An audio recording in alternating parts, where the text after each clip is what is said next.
Let's talk about them yellow shoes.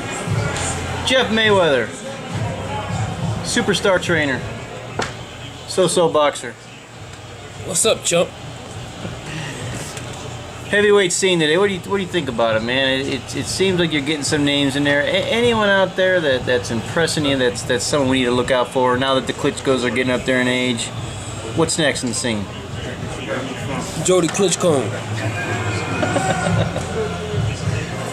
What do you think about some of these guys? Deontay Wilder. What about him? I think Deontay Wilder has a puncher's chance against anyone. I think that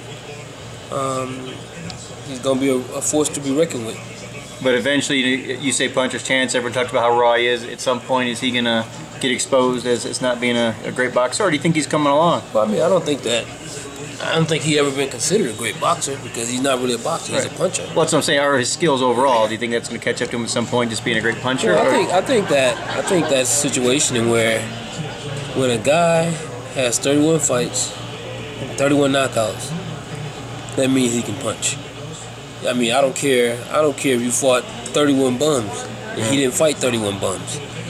I mean, and he knocked them all out. So I mean, that just goes to show whoever he hits, and if he hit him right, chances are that he'll knock him out.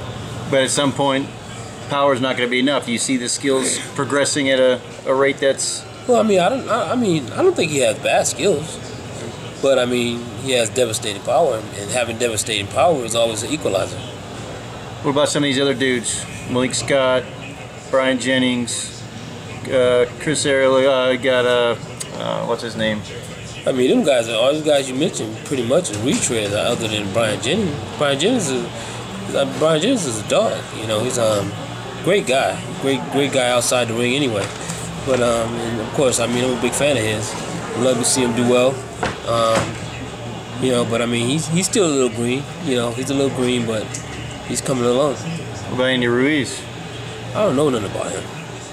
Kind of the one that kind of like Chris Ariel is, bigger dude. I mean, I remember seeing him fight, and the fight that I seen him in, I really wasn't that impressed. I mean, people had been talking about him, but he didn't impress me.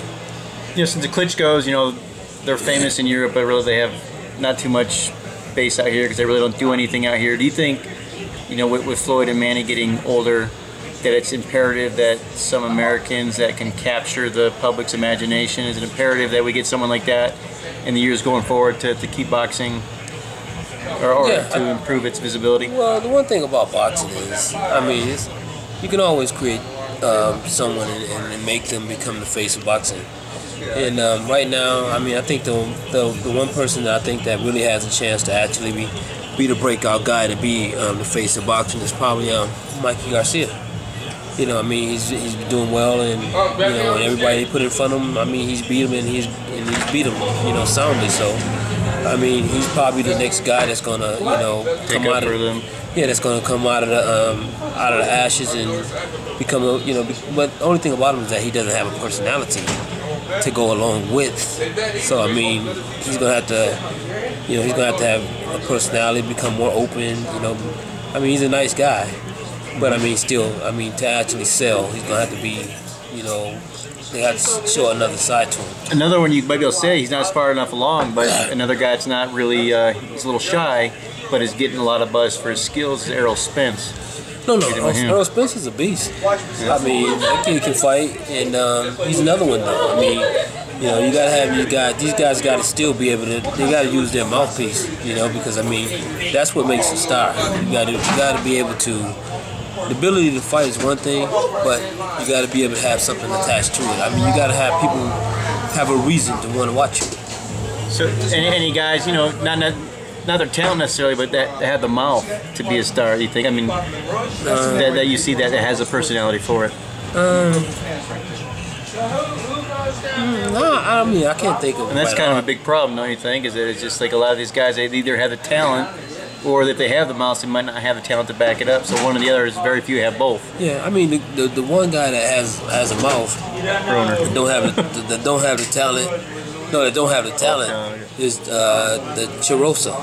Oh, Derek Chisora. Chisora, whatever his name. I mean, this dude, he'll talk trash to anybody. Yeah. So I mean, that's why people come out and see him and they like him.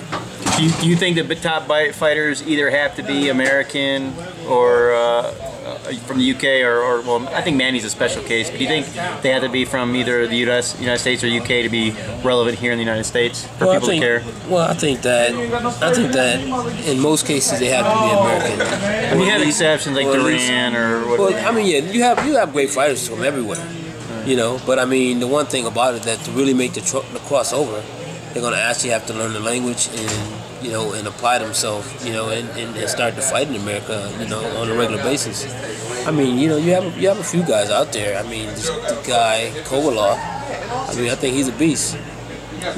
So last question. 5 years from now, who's going to be the #1 pay-per-view draw? 5 years from now.